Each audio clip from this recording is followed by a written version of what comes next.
नमस्कार। DD news के इस खास कार्यक्रम में आपका स्वागत है। मैं हूं प्रकाश हिंदुस्तानी और हमारे साथ आज हैं मध्य प्रदेश विधानसभा में विपक्ष के नेता श्री अजय सिंह राहुल भैया। आपका बहुत बहुत स्वागत है हमारे इस खास कार्यक्रम में। धन्यवाद सर। ये कहा जाता है कि मध्य प्रदेश में विपक्ष खत्म प्राय हो गया। क्या आपको लगता है कि विपक्ष अपनी भूमिका निभा रहा है अच्छे तरीके से? बिल्कुल गलत है। कुछ हम लोग पिछले एक आध साल शांत जरूर रहे होंगे जी, लेकिन अब तो पूरी ताकत के साथ विपक्ष की भूमिका निभा रहे। आज आपने जो अभियान शुरू किया है, कैसा रिस्पांस रहा उसका? देखिए, कम समय पर ये तय हुआ, मात्र 3 दिन मिले और 3-4 दिन के अंदर पूरे प्रदेश में इतना बड़ा आंदोलन खड़ा हो गया। इतनी बड़ी संख्या में हर जिले से लोग आए। जी, अवश्य ही काफ़ी कुछ ठीक था। इंदौर पे खास ध्यान है आपका, इंदौर झाबुआ पर। ऐसा है कि पूरे प्रदेश में इतना उत्साह है, आपका इंदौर आना ये साबित करता है कि इंदौर पर आपकी खास निगाह, ऐसा कुछ? नहीं, ये तो तय हुआ जी। 3 तारीख की बैठक में। जी, भूरिया जी ने कहा कि मैं भोपाल रहूंगा, आप इंदौर जाइए, तो मैं इंदौर आ गया। कह दिया जाता सागर चले जाओ, मैं सागर चला जाता। भूरिया जी के क्षेत्र में काफ़ी निगाह हैं बीजेपी के नेताओं की। नया साल भी बीजेपी के नेता झाबुआ में मनाते हैं। प्रभात झा झाबुआ में रहे नए साल के मौके पर। तो ऐसा लगता है कि क्या उन्हें लगता है, बीजेपी को ये लगता है कि झाबुआ जी के क्षेत्र में ही कांग्रेस की गत बुरी होगी, ऐसा उन्हें लगता है? आपको क्या लगता है? देखिए, ये सोची समझी रणनीति है भारतीय जनता पार्टी की। कुछ दिन पहले भारतीय जनता पार्टी की कार्य समिति की बैठक हमारे ज़िले में हुई थी। वहाँ पर प्रभात झा ने कहा था कि अब राहुल भैया को घेरेंगे। नए साल में भूरिया जी के यहाँ घेरने पहुँच गए। हाँ। लेकिन वो शायद ये जानते नहीं कि हम लोगों को अपने ज़िले में रहने की आवश्यकता नहीं है। वो घूमे, झाबुआ में भी घूमे, सीधी में भी घूमे, और हम पूरे प्रदेश घूमेंगे और वो वहीं केंद्रित रह जाएंगे और उनकी नीचे से हम सरकार ले जाएंगे। विधानसभा में अविश्वास प्रस्ताव लाने का क्या अर्थ है? आपको पता है कितने सदस्य आपके हैं, फिर इसका क्या सांकेतिक महत्व है? देखिए, संवैधानिक ढांचे में विपक्ष के पास सबसे बड़ा हथियार होता है अविश्वास प्रस्ताव। जी, संख्या नहीं देखी जाती। मुद्दे यदि आपके पास है तो सरकार को कटघरे में खड़ा करने का उससे बेहतर कोई और दूसरा हथियार नहीं है।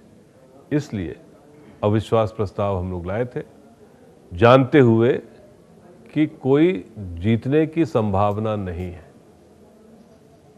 जनसंख्या के आधार पर वो 2/3, हम 66, लेकिन उसके बाद भी आज चर्चा का विषय अविश्वास है। प्रभात झा जी ने कहा था कि आप इस मुद्दे को लेकर कोर्ट में जाइए। क्यों, इसके पीछे क्या कहानी थी? प्रभात झा को बहुत ही आसानी से प्रदेश अध्यक्ष की कुर्सी मिल गई। अब उनकी निगाहें हैं मुख्यमंत्री की कुर्सी में। वो इसलिए हमें कह रहे हैं कि कोर्ट जाए। हम जाए न जाए, उसमें उनको काहे के लिए चिंता है? यदि उनका कहना है कि अविश्वास प्रस्ताव में कुछ था ही नहीं, यदि हो तो कोर्ट जाए, हमें जो करना है हम करेंगे ही। लेकिन उसमें उनकी मानसिकता झलकती है मुख्यमंत्री बनने की। मतलब वो चाहते हैं कि मुख्यमंत्री कोर्ट कचहरी में उलझ जाएं?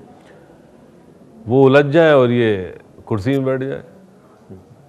लेकिन प्रभात झा तो सब जगह कहते हैं कि हमारे नेता शिवराज सिंह चौहान हैं, देश के जाजल विमान नक्षत्र हैं और शिवराज सिंह चौहान के नेतृत्व में ही फिर से लड़ेंगे, तीसरी बार शिवराज सिंह ही बनेंगे। क्या आपको लगता है कि शिवराज सिंह तीसरी बार बनेंगे? मुझे तो ये लगता है कहीं शिवराज सिंह जी अगले चुनाव के पहले ही न चले जाए। तीसरी बार बनने का तो सवाल ही नहीं उठता। ये दूसरा टर्म भी पूरा नहीं कर पाएंगे।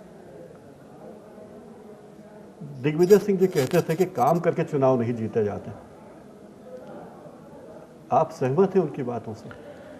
जी नहीं, काम करने पर ही चुनाव जीता जाता है। ये सरकार काम कर रही है? बिल्कुल नहीं कर रही, इसलिए तो अविश्वास प्रस्ताव आया था। जी।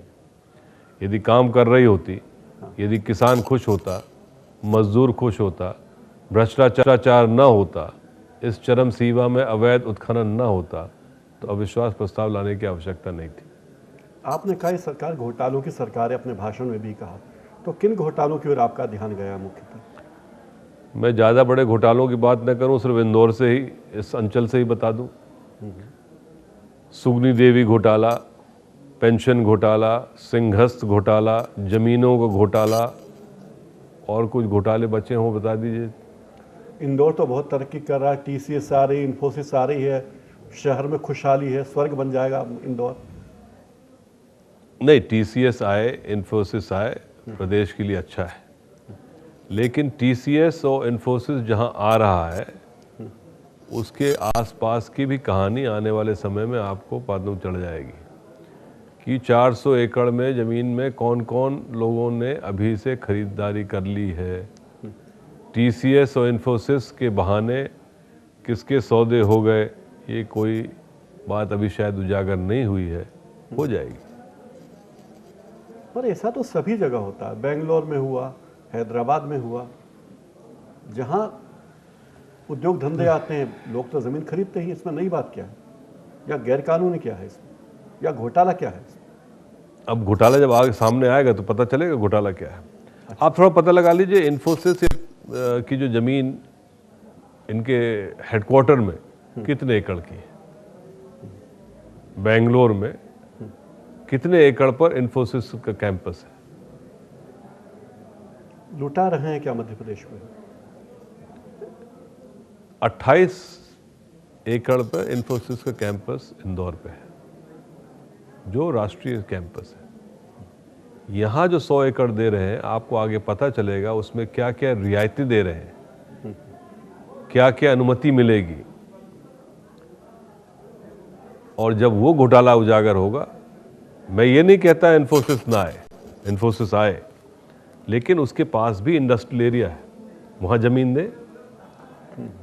रहवासी किसान के क्षेत्र की ज़मीन लेकर उनको दूसरे तरह का लाभ देकर कि 20 एकड़ में उनका प्रोजेक्ट बने और बाकी हाउसिंग और अन्य मल्टीप्लेक्स के लिए रहे, ये एक नया। इंदौर में क्रिस्टल आईटी पार्क भी है। वैसे क्रिस्टल आईटी पार्क है, उसी रोड के आगे थोड़े दूर चले जाए तो पीतमपुर भी है।